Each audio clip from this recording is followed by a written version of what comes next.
Hi and welcome to Photo IQ. I'm your instructor Gus Cantivero. In this unit of portraiture, we're going to be talking about posing, composition, and perspective. There's a lot of information to get through, so let's get started.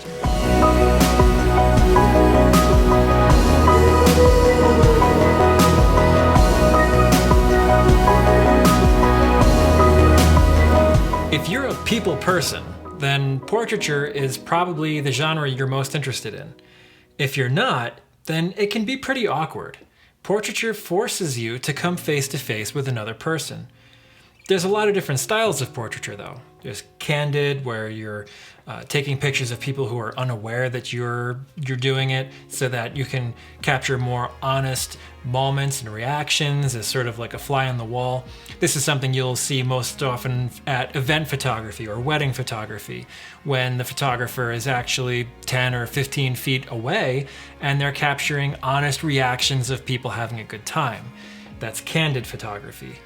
Then there's portraiture like what you see here, which is straight on to the camera. So the eyes are locking into the camera, which is the window to the viewer. And it's basically like the person looking at the photo is making eye contact with the subject.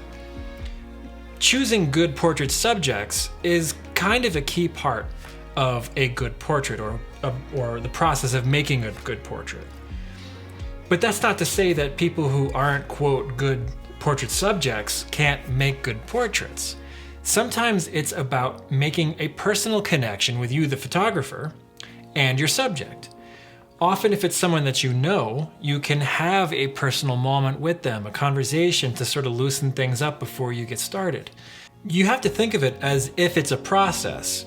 You wouldn't just jump right into doing something that's ultra personal and invasive if you haven't kind of warmed up a little bit.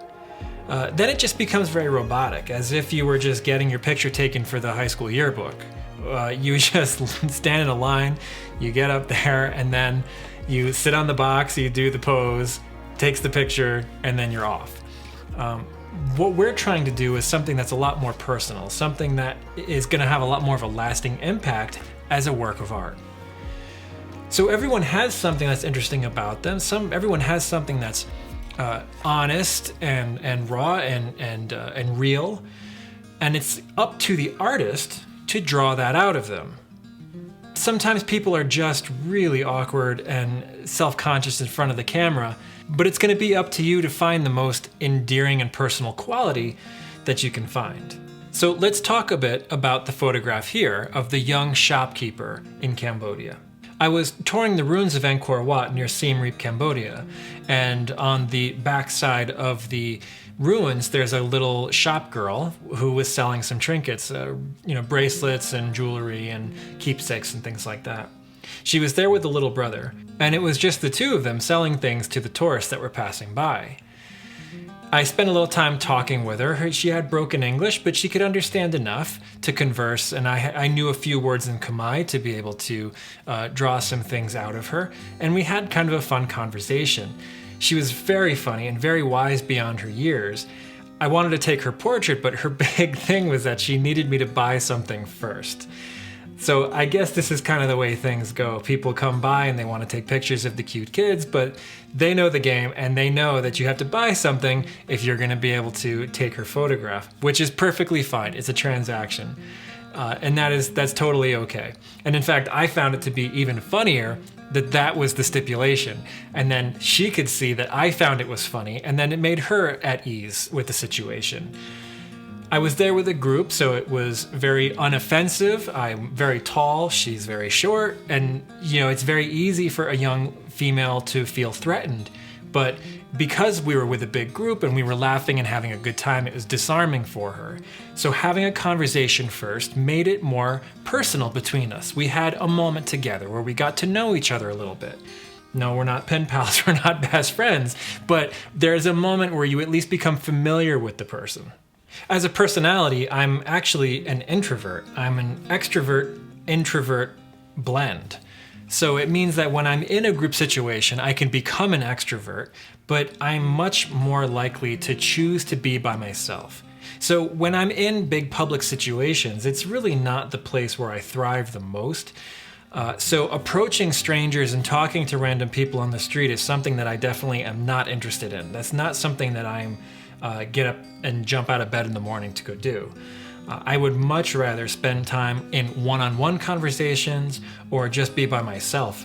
So when I'm out in these situations and I find an interesting person to take a photograph of, the fact that there's a language barrier actually makes it a little bit easier for me.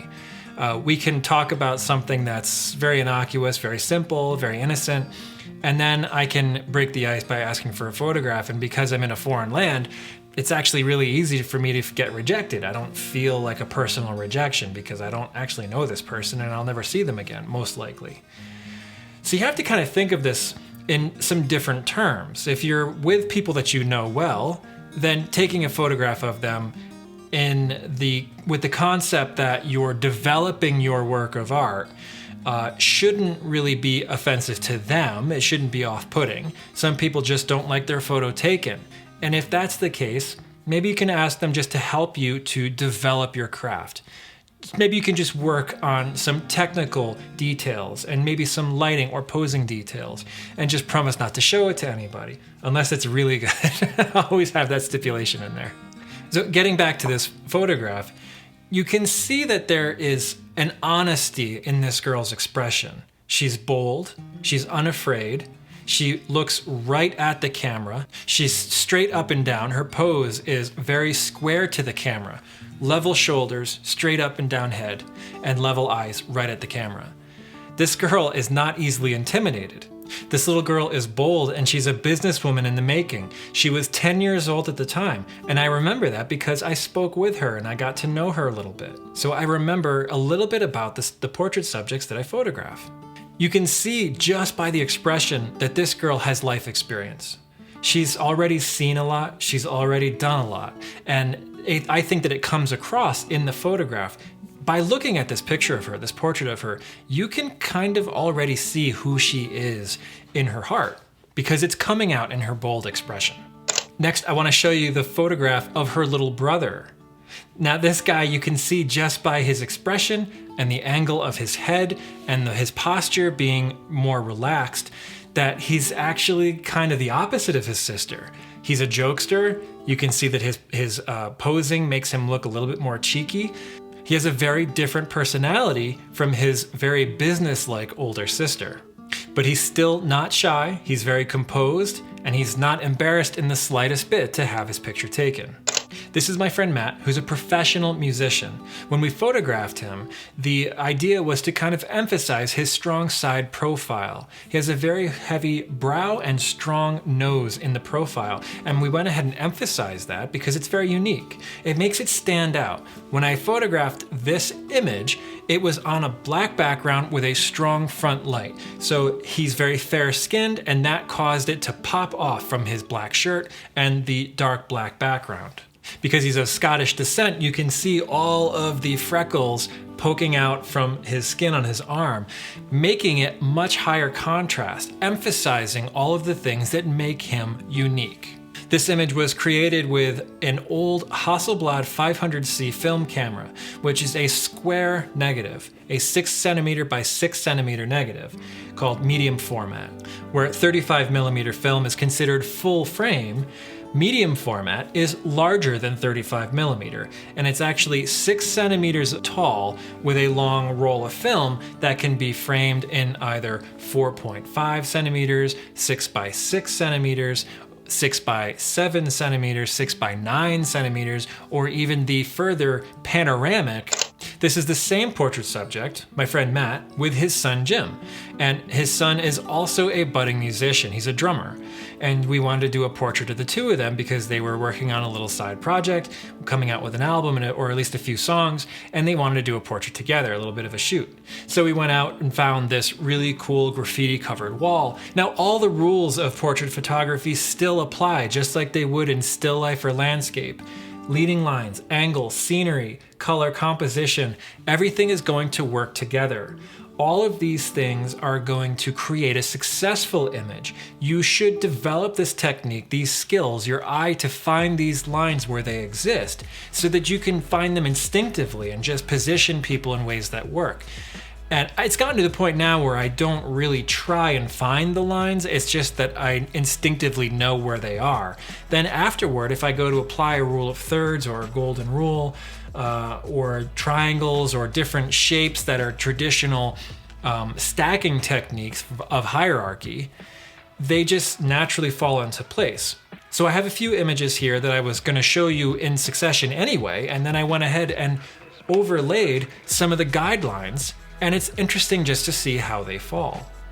So you can see here, we still have the traditional triangular leading lines where they are in a row here, and you can see how the natural contours and positions and postures of the body naturally line up. This is a photo I took of the world famous bass player John Patitucci, and this was in the neighborhood that he grew up in Brooklyn. That's not the actual front stoop that he grew up with, but it's very close by. You can see there's a lot of lines in this image. You have the banister coming down and then the concrete beneath it, bringing you down. You have the base coming across, mirroring the parallel lines of all the steps that are behind it. Each one of these lines, if you were to follow them, connect right back to the subject in the center of the frame. And then what do you know, if we overlay the triangle, you can see how he makes a perfect triangle just in the way that he's sitting straight on right to the camera. Moving on to another portrait I took of a friend of mine, stylist Corey Tippin. We've done a lot of photo shoots together. He's a very, very talented artist and stylist and has been able to create some really cool scenes that we've done together. This is an image we took off the cuff because I thought he looked cool, and the space that we were working in I thought was very interesting. This is a chair that he was having reupholstered, and you can see that there's nothing on it at the moment. So we just had him pose right behind there. That is not natural light. This is actually flash. These are strobes that I have firing against the wall, creating a window light effect. But I thought that it looked really good. So you can see how he's positioned here behind this chair. And then if we add our guideline of that triangle, naturally it just works. And we tried a few different poses. This is the one that we landed on. And you can just see the way things line up, they naturally fall within those guidelines. If we were to put on the rule of thirds, you would see that it's also very similar to that as well. Here's a portrait of my father that I showed in the first lesson. And in this one, we're gonna use a couple of different rules to overlay here. And first we'll try that triangle, and you can see once again, he falls perfectly within that triangle. And this is an image that I photographed when I was in college. And I really, at that point, wasn't even aware of the compositional rules, but I was developing my eye for them and just the way that things naturally work and fill the frame.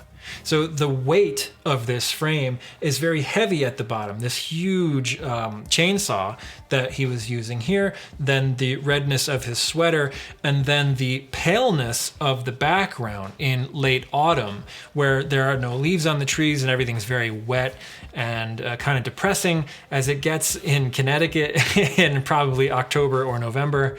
So you can see the way that he just fell naturally. I came home from school and I saw him sharpening the chainsaw, and I had a couple of negatives left in my camera, and I just said, that is a shot right there. And I just ran over and I was like, Dad, stop. And I just took the picture. But there is a sizing in the frame, the composition of where you place the camera. The fact that he naturally just fell in this posture is great, but it also is up to the photographer to frame it correctly, to fill the frame, create the proper weighting that needs to be done. Because think of how many infinite other ways I could have faced him to frame that photo. I could have gotten down really low, looking upward. I could have stood back and had him much smaller in frame. Could have gotten even closer and cropped out more of this down here. If I had, it would have lost the proper proportions and weighting. So if we change that guide and we put on the golden rule, this is another medium format negative from my Mamiya RZ67. So this is not the 6x6 square from the black and white I showed you earlier. This is a different camera. It's a 6x7 ratio. So it's actually a vertical rectangle, and you can actually, the back of it would spin. So if you wanted it to be a horizontal, you'd undo the lock, rotate the back and make it a horizontal. The camera would always stay in this position. You would just rotate as if the sensor were rotatable. Instead of going like this to make it vertical, you would just rotate the back on it. So the negative itself would be oriented in a vertical or horizontal position. So I ran over and grabbed that shot. You can see the golden rule, the way that it lines up, places his face right on that intersection line. Now, if you were going to be a total stickler and say, no, his eye has to be right on that dot right there, okay, fine, you win. But it's really, really close. So the natural proportions and the compositional rules, just by my eye, just by my intuition, put him in that spot. I find that to be really interesting. Because yes, we do need to study these things, but it proves the fact that it's just in us from the beginning. And I did not have a formal art training in high school. I barely got a formal art training in art school in college. So that's one of the reasons why all that information that I've accumulated up till now, I'm bringing it to you and putting it into like a nice little package and bow so that you can understand this stuff, digest it, and then go out and just use your intuition to create art. But just quickly and wrapping this up, I just think this is really cool. It starts here, so it brings your eye kind of from the shoulder to his eyes down to the beard, coming around back to the shoulder to the top of the frame, all the way around, and then it intersects with his hand and then out of the frame. And there's still other cool details in here, like the ring hanging off the back of the chainsaw, and then all this sawdust on the log and his pants down there. So I just think this is a really cool image, and the fact that the golden rule lines up on there just kind of proves that point. Now let's talk a bit about perspective and what it can communicate to the viewer. A downward angle can diminish the subject. It makes them of a less status to the viewer. You'll see this sometimes in fundraising material for nonprofits that are being a little bit manipulative with their material. If they're showing images kind of like this one, then what they're trying to communicate to you is look how sad and small and helpless and pathetic this subject is, when in reality you have no idea who this kid is. He had a home, he had a farm that he lived on, he had a full family, actually 2 families that lived together, so plenty of support, they were fine. As he was just out running around, getting in the mud, playing and being dirty like a little 4-year-old boy is gonna do.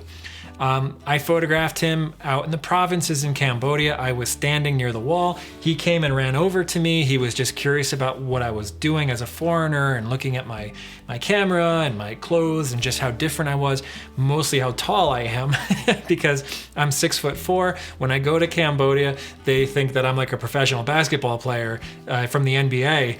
When I took his photo, I basically was holding my camera and I just turned it toward him and snapped the shutter. He didn't flinch, he didn't react to it at all. He really wasn't all that interested. He just was kind of happy just hanging out next to me. It is a very honest expression, and I like this portrait of him. Maybe his personality is one that's just a little bit more serious or withdrawn. And I think that's what I captured here. Because it's a downward angle, you could very easily see this photo in marketing material for a nonprofit, and if you didn't know the backstory, you would just assume that this child is needy. So now that I've explained what that usually means or indicates or is used to communicate to the viewer, I want you to be aware of it and find it in marketing material. There's a famous case where some nonprofit was using images of Central Africa, where everything was barren and dry and there was no green in sight and all of these hungry people. But in fact, the image was taken in the middle of winter when nothing is actually growing. So yes, that's the way it looks when it's December in Central Africa. There isn't a lot of harvesting taking place. But if you were to fast forward to June or July, you would see that it's actually extremely green and almost like a jungle because there's so much rain and there's so much growth happening at that time. So that's not to say that the images can't be very communicative and expressive and draw out emotions from the viewer, But when you pair the images with certain kind of marketing materials, then it can misuse those photos. So personally, I actually don't like this angle. Sometimes it happens just as a happenstance of where I'm standing or the way that I'm photographing it. But this, I think, is a perfect example of a downward angle diminishing the subject. There is an exception and a difference for when you're looking over someone's shoulder, because that is getting into their space. Like if you have an artist or a technician or something working on something on the table and the camera is coming over their shoulder, now it's almost like a point of view camera getting into their space, sharing that with them. That's different than looking down at eye contact, diminishing the subject. Now we're going to look at a few examples of the straight on eye contact. The level perspective gives equal status to the subject. Now, as I mentioned before, I'm 6'4". This guy was barely 5 foot tall, which meant that I had to get on one knee to take a photograph level with him. But because of his age and his elder status, I felt like it was demanded of me to come down to his level and be equal with him. To photograph this guy at a downward level would just be condescending, I think. This was taken with a vintage lens. I don't have it anymore. It was a Voigtlander 35mm f1.2, and I think I was at around an f1.8 on this image, just judging by the depth of field. I usually didn't shoot that wide open. The depth of field effect, how quickly it drops off and how sharp his face is. Here's another older gentleman that I photographed for a magazine that was doing a story on him. He was, I think, 100 years old and was coming to this hot dog place for lunch every day for about 25 years. So he had his routine that he went and did, and they were trying to sort of document and commemorate him. And it was actually a really nice story that I was able to be a part of. He was a great guy, very funny, very nice, very sweet old man. And once again, I chose to photograph him at a level perspective. I backed up a little bit more than I did with that previous shot because I wanted to show a little bit more of the space that he was in. The story was about him coming to this diner every day, so we wanted to make sure we included the meal that he would get and where he would sit, the people in the background, overall scenery and feel of the location. This is actually photographed with the same exact lens and camera combination, so this was at around an f2 at that same 35mm focal length. So you can see the difference just by backing up. Pushing the focal plane a little further away gives you more depth of field. Now let's shift to a slightly upper angle. An upward perspective gives the subject a little bit more prominence.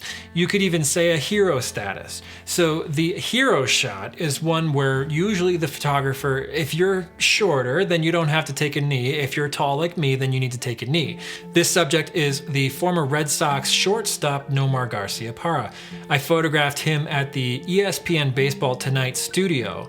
And because it was a story about him and his career being in New England and being at ESPN, it was kind of commemorating his career. He had a lot of accomplishments.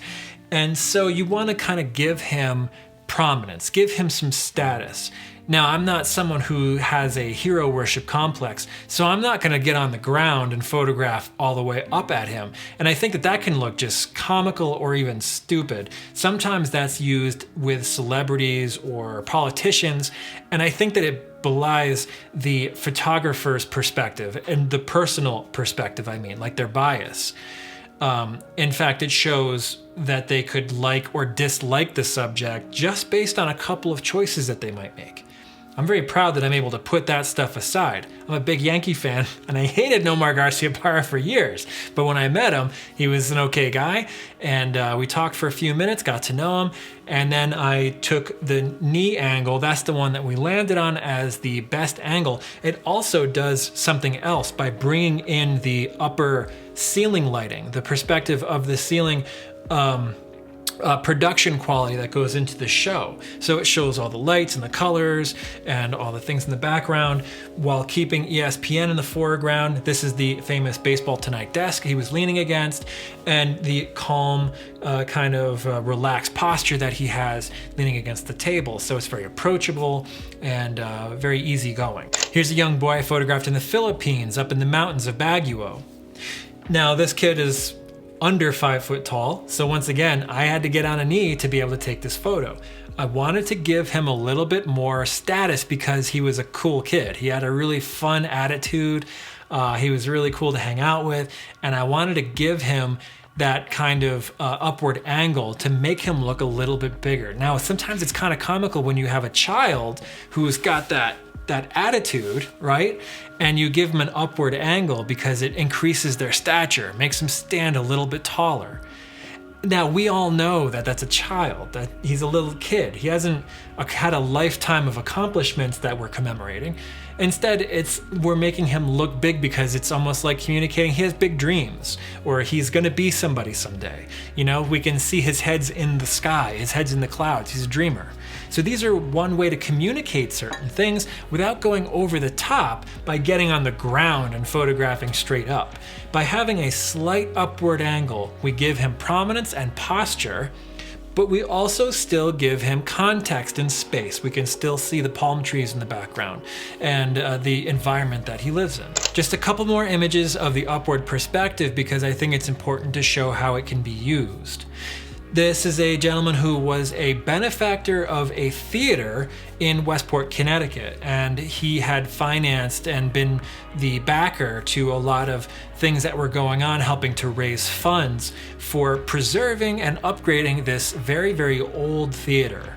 So I wanted to photograph him in the space and still give him some prominence. So if we have an upward angle, but I back up a little bit, we keep him kind of small in this space, in the environment. We can still see the large curtain and all of the lighting going on within the amphitheater, the upper and lower levels, all the seating that's in there. So you can get a good idea of who he is and what the space is. And because the story was about him helping to raise funds to keep this theater open, we wanted to give him some kind of prominence, some importance within the image. Now, this is a missionary who had devoted his life to helping people in the Philippines. He's Filipino and he lives out in the islands. And I photographed him here on a location which is actually very sad.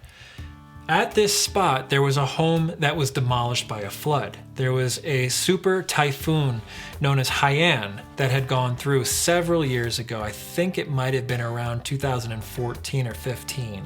I might be getting that wrong because it's been a few years since I was out there. But at this spot, the water rose well above the height of the island, and many people perished. Many people survived and they got off the island, but several people did die, and they lost everything at the spot because they had their homes with all of their belongings, and it was very sad.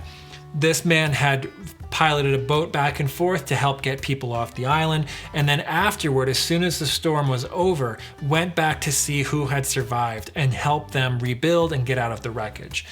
The people who he was able to get back to the mainland, they helped to rehouse and get into permanent concrete structures. And he still goes back there every few days to bring some relief goods, some supplies for the children, teach a Bible study, and to just be there and be helpful to the community at large. So in this photograph, I wanted to shoot him in the spot where he had been coming and helping these people. So you can see the damage in the foreground leading right to his foot, and then the water behind him, which is so beautiful and is the source of food for the people from the fishing, but it's also the thing that can be so deadly at times of natural disaster. So we've come to your assignment. Your assignment is to find a portrait subject, photograph them in an environment that is familiar to them. Kind of like this guy here, I was able to photograph him in a spot that he was emotionally connected to. I let him get out there, get settled. We talked for a little bit. I fiddled with my camera, waiting for the light to get just right. And then as he was naturally just kind of thinking about the things that had happened, because it's what we were talking about, that's when I photographed this natural expression. So it's good to get your subjects into a place that they know, something that they have history with, because it's a place that they feel themselves. If you were to put your subject into a place that they're not comfortable, you may get a humorous response, but it may not be a totally authentic response Just depends on who your subject is and where the combination is and what you're trying to accomplish. I want you to try all three of the perspectives that we talked about: the downward, the level, and the hero shot. I want you to look at those shots and decide which one works best and why. What makes them successful or unsuccessful. Okay, that's gonna do it for this unit of Photo IQ. I hope you enjoyed this lesson, and I hope to see you in the next one. Until then, keep shooting.